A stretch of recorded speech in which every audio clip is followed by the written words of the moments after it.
Hello students, this is Hetal Bhandari from HR Institute of Studies. Today we are going to start with a new chapter, that is chapter number 9th of English Standard 8 NCERT, that is Honeydew. Okay, so the chapter number 9, the great stone face first. The great stone face first. Let's start with the story. One afternoon, when the sun was going down, a mother and a little boy sat at the door of their cottage, talking about the great stone face. They had only to lift their eyes, and there it was, plain to be seen, through miles away, with the sunshine brightening all its features. एक बार दिन के time पे एक mother और उनका बेटा cottage के door के उधर बैठ के ग्रेट स्टोन फेस के बारे में बात कर रहे थे. एंड जैसे उन्होंने देखा तो दूर कई सनशाइन में उनको उस चीज़ का रिफ्लेक्शन दिख रहा था. ठीक है. And what was the great stone face? The great stone face was a work of nature formed on the perpendicular side of a mountain by some immense rocks which had been thrown together so that when viewed at a proper distance they resemble the features of a human face.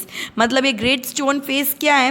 ये great stone face nature की एक कला है जो है ना mountain के साथ रॉकी होता है. माउंटेन के परपेंडिकुलर साइड मतलब एग्जैक्टली बीच में से, जैसे ह्यूमन बीइंग के फेस के फीचर्स कैसे होते हैं, वो लाइट से ऐसा रिफ्लेक्शन उस माउंटेन के परपेंडिकुलर साइड पे लाइट की वजह से ऐसा रिफ्लेक्शन आया जैसे ह्यूमन बीइंग के फेस के फीचर्स दिख रहे हो क्लियर उसके अंदर. क्लियर? एक पर्टिकुलर डिस्टेंस से देखना पड़ता तो ऐसा दिख रहा था. If the spectator approach too near he lost the outline of the enormous space and he could see only a heap of gigantic rocks piled one upon another, but seen from a distance, the cloud clustering about it, the great stone face seemed positively to be alive. It was the belief of many people that the valley owed much of its fertility to the बिन face that was continuedly beaming over it. मतलब क्या बोलना चाहते हैं कि अगर तुम बाजू में जाओगे तो तुमको लगेगा एक के ऊपर दूसरा पत्थर है, लेकिन जैसे तुम दूर से देखोगे क्लियर तुमको ऐसा लगेगा जैसे कोई ह्यूमन फेस उसके ऊपर है, कोई ह्यूमन फेस उसके ऊपर है. लोग ऐसा मानते थे कि वो फेस किसकी साइन है, कि वो उधर जो पर्टिकुलर प्लेस पे वो है उधर की फर्टिलिटी की साइन है. मतलब वो प्लेस अच्छे से ग्रो हो रहा है तो वो फेस अच्छा दिखता है. क्लियर? तो वो पर्टिकुलर उस फेस के ऊपर का जो फेस जो दिख रहा है वो उस चीज़ की फर्टिलिटी की साइन है. ठीक है. वो काइंड फेस वो फर्टिलिटी की साइन है, उधर पर्टिकुलर प्लेस के फर्टिलिटी की साइन है. A mother and a little boy, as we said earlier, sat at the door of their cottage gazing at the great stone face and talking about it. The child name was Ernest. मतलब जो जो माँ और बेटा उधर बैठे हुए थे कॉटेज के डोर पे उसके बारे में बात कर रहे थे. जो बेटे का नाम क्या था? Ernest. Clear? Mother, said he, while the great face smiled on him, I wished that it could speak, for it looks so very kindly that its voice must indeed be pleasant. If I ever see a man with such a face, I should love him very much. बोला कि इसका kind face ऐसा जैसे अभी बात कर लेंगे अपन के साथ. उनका फेस ऐसा लगता है जैसे अभी तुरंत बात करने के लिए आएंगे. जब भी मैं बड़ा होऊंगा, जब भी मैं इन टाइप के फेस का किसी इंसान को देखूंगा तो मैं उनके साथ बहुत अच्छे से मैं उनको बहुत प्यार करूंगा. ठीक है. जब भी मैं इस टाइप के फेस का कोई इंसान को देखूंगा तो मैं उनको बहुत अच्छे से प्यार करूंगा. ठीक है. If an old prophecy should come to pass, answered his mother, we may see a man sometime with exactly such a face at that. मतलब क्या बोला है कि अगर अपन कोई पास्ट में ऐसा सेंटेंस पास करते कि अगर मेरे को फ्यूचर में कुछ ऐसा मिला ना तो मैं पक्का वो ऐसा कर दूंगा. अच्छा, तो वो तुमको फ्यूचर में देखने के चांसेस बहुत हाई होते हैं. तुम जब भी देखोगे ना फ्यूचर में तो तुमको पास्ट याद आएगा कि मैंने ऐसा बोला था. जब भी फ्यूचर में वो इवेंट आएगा तो तुमको पास्ट याद आएगा कि मैंने ऐसा कुछ बोला था. What prophecy do you mean dear mother? Eagerly inquired Ernest. Please tell me about it. मतलब तुम किस चीज़ के बारे में बात कर रहे हो, मुझे प्लीज़ बताओ.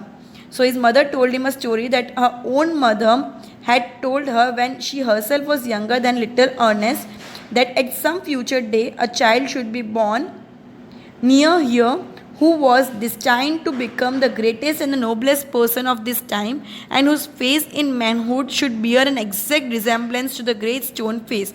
मतलब क्या कि मैं जब बहुत छोटी, तुझसे भी छोटी थी, तब मेरी मम्मी ने मुझे बोला था कि यही पर्टिकुलर प्लेस पे, मतलब जिस विलेज में वो स्टोन फेस दिख रहा है वही पर्टिकुलर जगह पे कोई एक ऐसा बच्चा बॉर्न होगा जिसका फेस एग्जैक्टली रिजेंबल करेगा एक ग्रेट स्टोन फेस के साथ. क्लियर, इसकी काइंडनेस एग्जैक्टली उसके साथ मैच होगी एंड वो ग्रेटेस्ट एंड नोबलेस्ट पर्सन होगा उस टाइम का, ठीक है। Many still had faith in this old prophecy, मतलब बहुत लोगों को अभी भी इस बात में फेथ है कि ऐसा कोई इंसान आएगा जिसका फेस एग्जैक्टली से रिसेंबल होगा एंड वो Nobel person and the kindest person होगा। कुछ लोगों को ऐसी उम्मीद थी कि हाँ ऐसा होगा, but others took it to be nothing but idle talk.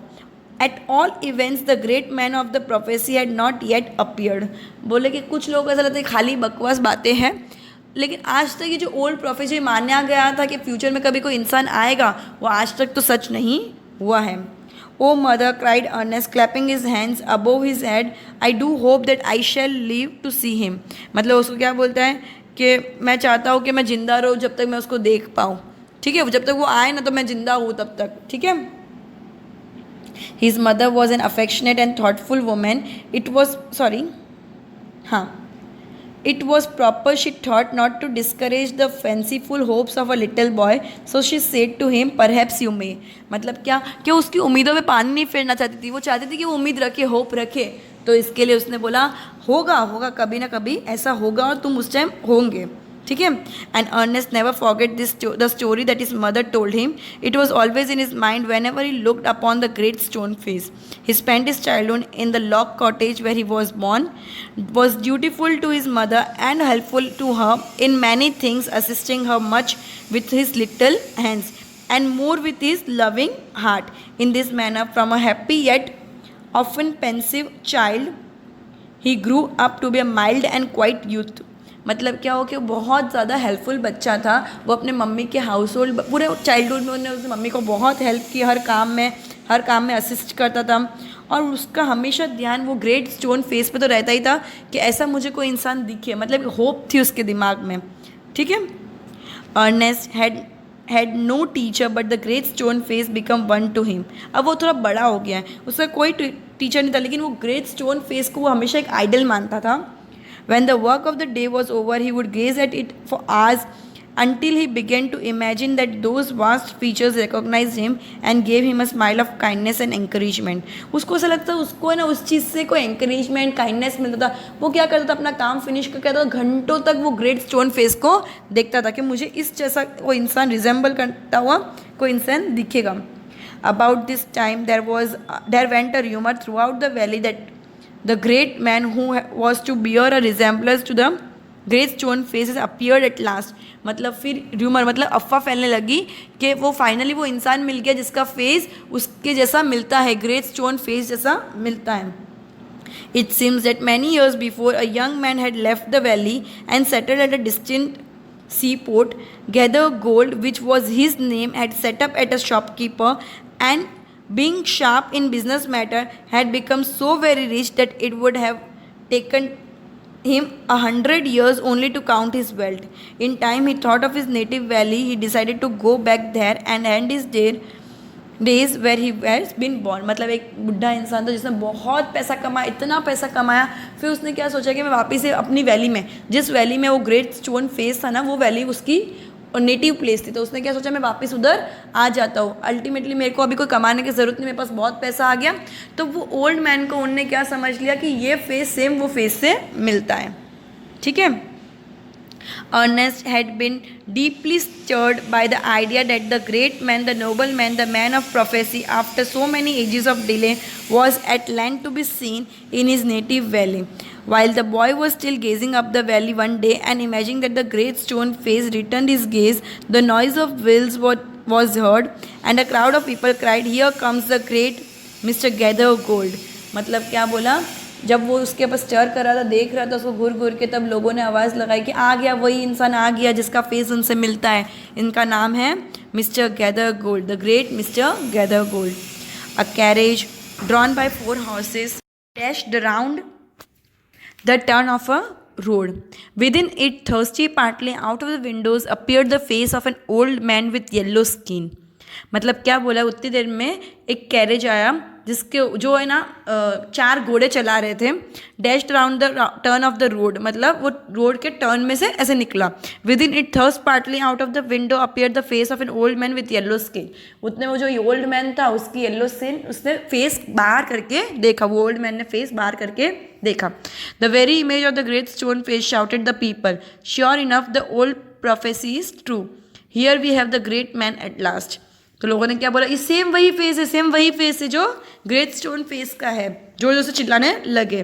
और जो लोग पुराने लोग मानते थे, प्रोफेसी मतलब जो पुराने लोग ये चीज़ मानते थे कि फ्यूचर में ऐसा होगा, वो चीज़ सही निकली, सच निकला। And what greatly poser Ernest they seemed actually to believe that here was the likeness which they spoke of. He turned away steadily from the wrinkled shrewdness of that unpleasant face and gazed up the valley where the stone face seemed to say he will come, fear not Ernest, the man will come। मतलब Ernest को लगा कि वो man मुझे नहीं लग रहा कि स्टोन फेस जैसा है, तो उसने एकदम दुखी होके ऐसे वापस उसको गेस करने लगा, वापस उसको घूरने लगा, किसको, वो पत्थर को, वो माउंटेन को। तो ऐसा लग रहा था उसको जैसे कोई ऐसा बोल रहा है कि वो इंसान आएगा, पक्का आएगा जिसका फेस इसके जैसा है, वेट करो, ठीक है, डरो मत, वो आएगा, पक्का आएगा। इधर पार्ट 1 कंप्लीट होता है, the great stone face 1 face का part 1। Goodbye everyone, will end this lecture here and will